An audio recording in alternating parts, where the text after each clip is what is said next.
家好，今天咱们来聊聊天哈。先给大家 update 一下我的阴冬瓜失败了，长毛了。记不记得我上次做了2大罐的那个阴冬瓜，上面长了白白的毛，我就不好意思给大家看了，因为上次我那个酸菜失败了，大家就有人说，哎呀，好恶心啊，所以我这个阴冬瓜失败了，这2个我就不给大家看了。但是呢，当时自作主张不是因为我只有米曲没有豆曲嘛，所以我其中的有一罐小的，我做实验自作主张里边放了几颗干豆豉，这一罐没有长毛，所以现在这就是全村唯一的希望。也不知道这个能不能成功啊？看这个颜色好像还可以，但是呢，那2罐是真的就是长了毛了。我不能理解的是，因为我放的是米酒。然后为什么米酒它也会长毛？我以为只有水会长毛，米酒它也会长毛。有经验做阴冬瓜的朋友可以给我点信心，大家觉得这一罐能不能成功？没关系，我总会成功的。失败是成功之母。这酸菜我不是之前也失败了吗？这阴冬瓜我一定会把它做到成功为止。富贵，你对我有信心吗？对你有，我刚才突然想起来了，你说这个米酒为什么会长毛？我们是不是买的米酒是假的呀？不能，咱不能买到假的。只有这种可能性啊。那它里面也是酒啊。就它里边掺水了。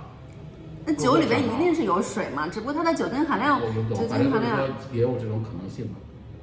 你要说米酒不能长毛，那它长毛了。没有，米酒不一定不能长毛。我只是持有怀疑态度，我只是不能理解，就为什么就是酒也是会长毛，可能度数不够。你要用二锅头，它一定不长毛。那不就成那个？对呀，那酒酿炖了。对呀，所以那就不一样。也是啦。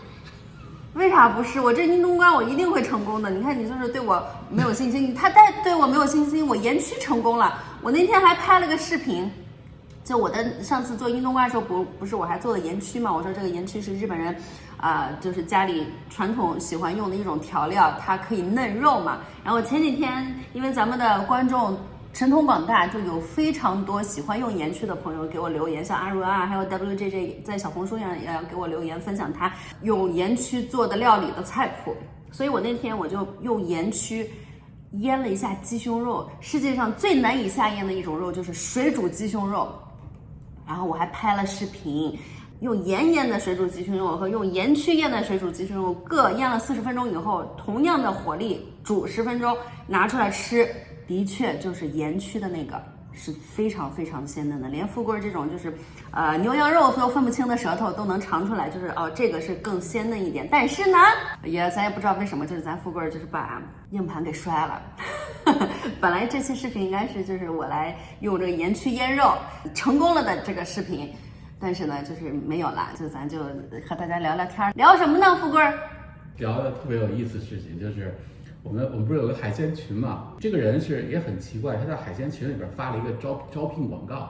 对。然后后来那个海鲜群老板就说你不要在这儿发广告，我们就是单纯的买卖。对。就这个广告让我们2个产生了讨论。我给你读一下呗。他就是说岗位招聘，仓库装修，然后办公地点，它叫办公地点，旧金山，然后岗位描述，生手可培训，新仓库装修。装隔断板，薪资待遇200至240起，每天早上8点钟上班，10点到10点15分抽烟，12点到12点半吃饭，下午3点到3点15分抽烟，然后5点半收工具，6点下班。我们为什么进行了讨论呢？就是他这个薪资200到240，它是日薪资还是周薪资？他肯定不是月薪资嘛，240。就我们就在讨论说这个日，我觉得日不太可能，因为日你现在从早上起来8点钟干到下午6点钟，就是差不多是10个小时，10个小时把你抽烟时间加上那什么，就差不多就算10个小时吧，算10个小时。10个小时，那你一天要是200的话，那你1个小时就是20，你这20美元，其实在美国的话就不算个低的，就我们算了一下，应该不是，它应该是周薪。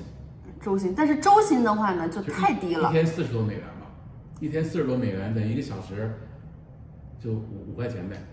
对，但是这个5块钱就过低于就是一个最低标准了。他不是新手。哎，那他这个是包吃住是吗？对啊。包吃住，所以他对，然后他好像说他写的是说是一半给现金，一半是可以开1099的报税表。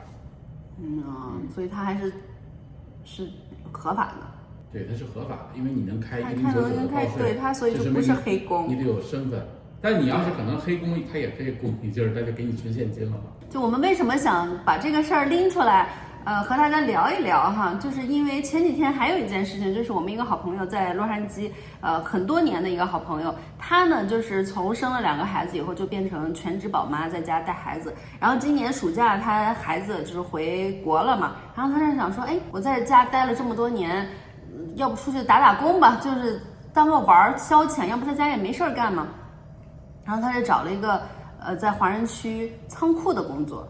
然后我说那挺好呀，你就反正咱也不是说为了怎么着，就以后长远的，你就这个暑假你打个工，然后出去活络活络，接触一下社会也蛮好的。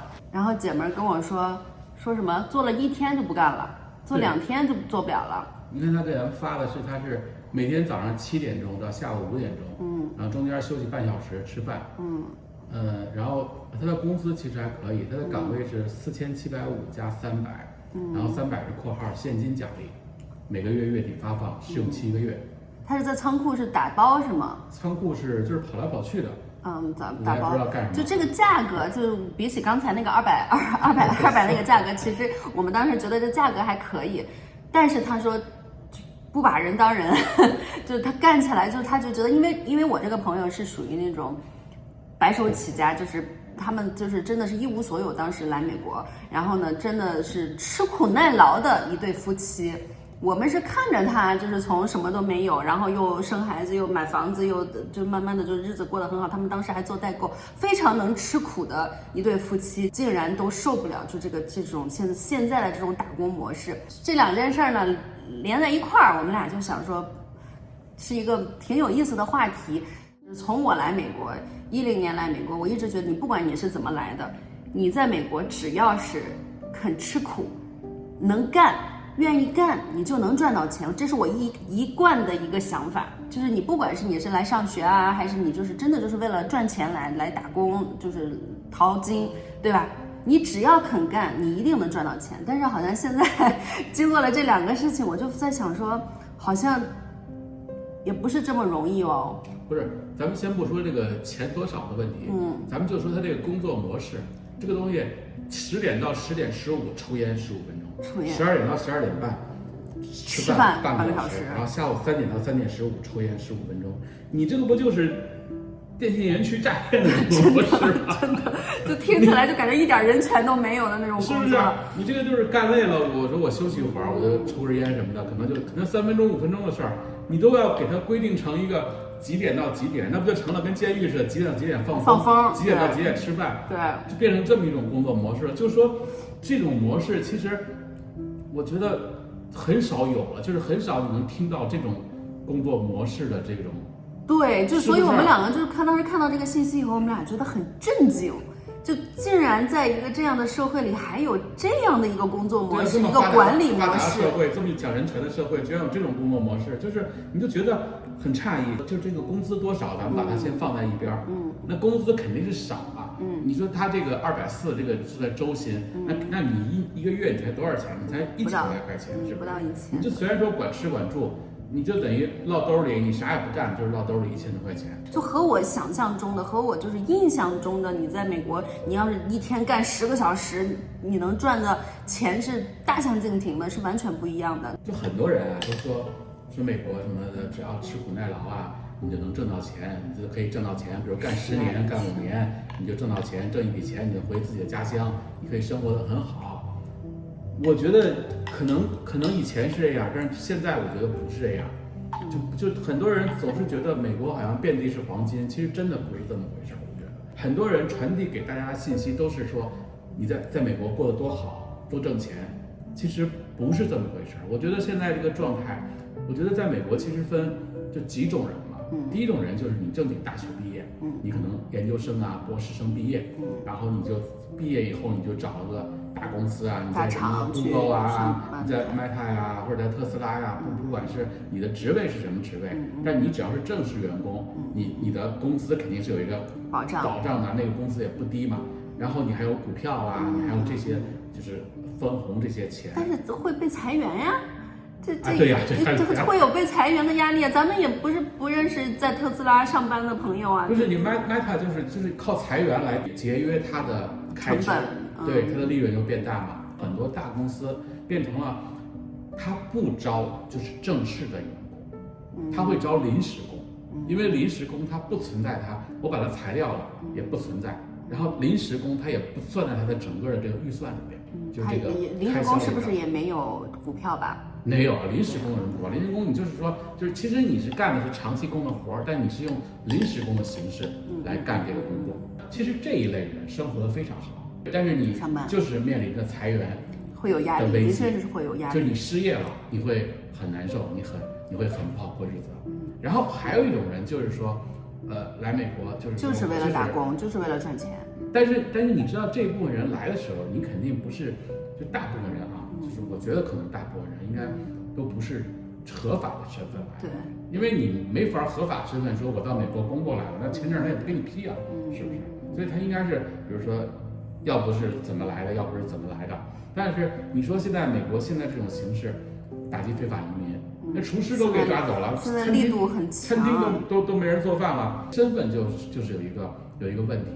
你看前两天那个谁来咱们家说他有一个朋友，他就是因为没有身份，但他其实他是不用工作，他是生活非常好的，但他都觉得说有一种身份的危机意识了，想就不在美国生活了。哦，这个女生啊，很神奇。我们当时就朋友来家里聊天，就现在不是 ICE 正在抓人嘛？这个女生呢，她其实很奇怪的一个行为，就是她都是在家，就是等于是享福，就是不能说享福吧，就是花钱的，就是花钱。对，就是有钱，然后呢，就是在这儿，就是只不过就是没有身份，但是她把自己 turn in 了。就他其实他不像就是要在外面工作的这些人会有一个危机，会有一个情况，就比如说ICE 过来敲门来那个检查，就这种，他完全就是在家待着，也不工作也不干嘛，然后就花钱就享受，然后因为现在这个抓非法移民，姐们把自己 turn in， 然后遣返了。其实我觉得你任何一个人在一个地方生活，你的身份是很重要的。就是当你没有身份的时候，你会是那种晚上你都睡不好觉的，因为你天天担心你哪天被抓。尤其现在这个时期，是不是？就这种生活，其实让你变得，其实人就变得你就很有压力，很焦躁了。当今就是美国肯定在这个时期可能不是一个来工作赚钱的一个时机。那第二个就是说，我们就拿一个月1万美元，在一个月挣1万美元，这个在美国算中产阶级。你如果说你一个月月薪是1万美元，那你租房子，你买房是另外一回事儿。买房你除非你是全款买的，那你买房你还要贷款啊，还有这个利息现在要那么高，现在都是6点多、7点多的利息，利息本身也高。那你说咱们租房子，因为咱们就不说买房，就拿一个租房来全面的来比较。你在美国租一个房子，我觉得一家人租个房子3、4千块钱得要吧？是不是？对。你就拿洛杉矶这种城市，3、4千块钱是一个租的还是很一般的房子。得要是不是这个钱？3口人，我觉得一个月，你说你吃饭呀，买菜做饭的，在家吃饭呐，2000得有吧？你还不算出去吃饭。就是你在美国的生活成本其实是很高的。就你虽然说听起来赚1万美元挺高，但是你赚美元花美元，当然肯定是比赚人民币花美元要爽。但是呢，你赚美元花美元，美国生活成本的确也是高。你看，像我朋友说。一个月赚7000，到最后就是他是买的房嘛，然后就是缺吧，就是到手里就没有多少钱了。其实有时候你可能，比如说你外边人，你看啊，说美国一个月可以挣1万美元，然后你在北京可能你也就赚1万人民币，你在美国可以挣7万人民币，台湾的平均工资好像说也就是5、6万台币左右吧，那你5、6万台币就是1000多美元嘛，1500美元。对，你要这么算的话，你在美国肯定是赚的多，在美国花的也多呀。美国都是1万美元一个月，最少都是。那你这么来看，你觉得美国那肯定就是遍地是黄金。但是你反过来说就是从来就是我们看一个地方，不能看这个地方挣的钱与多少，是拿你当地的去做比较的。你是要拿本地跟本地去做比较，就是你这个钱你能买来的生活，换来的生活是什么样的品质？对。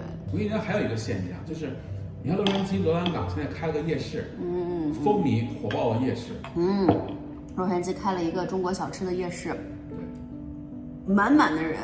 那的确，那些人也赚了钱了，就每天满满的。那是卖的东西挣了钱，卖的东西赚钱。但你知道，就从这个夜市火爆，我看到一个什么现象？其实在美国的人，我觉得他其实他没有吃夜市的习惯。对，在美国你不像在台湾说，我吃夜市是一种文化，是一种就是我生活的必要的一部分。但美国其实是没有吃夜市这种习惯的。但为什么夜市火爆？我觉得说明2个问题。它便宜，它卖的也不是很便宜。我那个潇潇那天去，他一个梅干菜饼也要7、8块呢，还是5块。那你整个下来吃一顿饭是便宜的。对你整个吃下来肯定是比你下馆子要便宜。对呀，你在洛杉矶你下馆子2个人最少100多块钱是肯定得有吧？你3个人就得200块钱。但是他说去一次就不去了，他说他就是去尝尝鲜，因为回家俩肚子都不舒服。对，不知道吃的是哪一家，反正就是回家都不舒服。这2个现象，第一个现象就说明现在餐厅，第一就是大家认为也不好吃了，然后的确是不好吃，然后太贵，所以大家就选择我吃夜市去。对，这就是其实你是透过这个夜市火爆，你是能看到另外一个现象，就还是人的生活品质其实是在下降。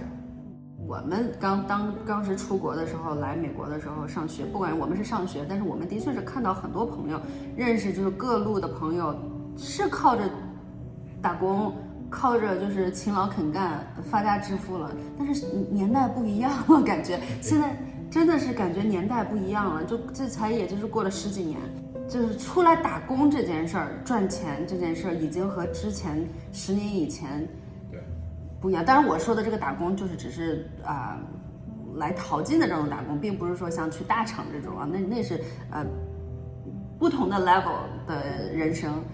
就是你如果说真的就是说在国内想要出来淘金，或者是就想出来赚钱，时代真是不一样。就我觉得其实你拿一个，当然我觉得这种比较其实是不实际的，但很多人是拿工资的高与低来跟你当地做比较。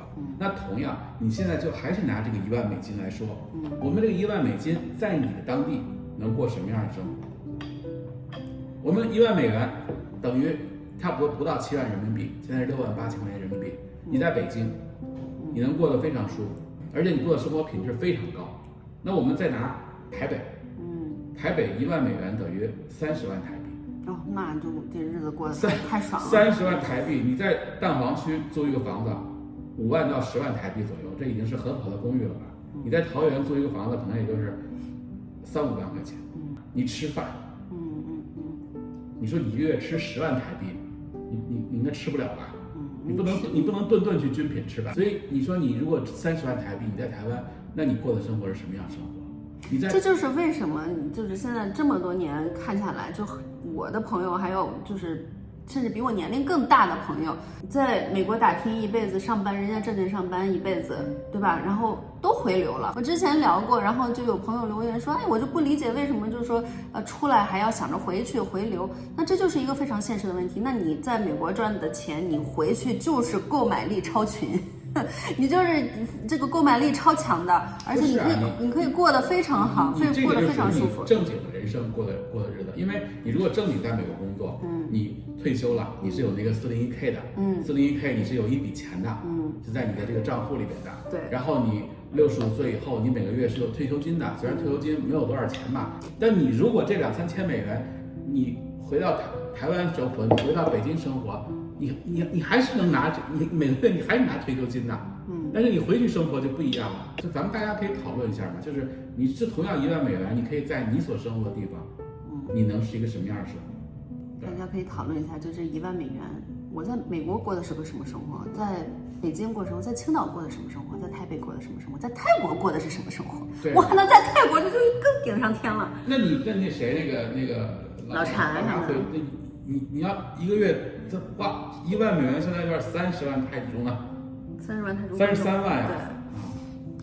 对，33万泰铢，你一个月你拿33万泰铢在泰国花，吃顿饭都是1000泰铢。所以现在也就理解了为什么就很多白人都去泰国去。对啊，因为拿着退休金。对啊。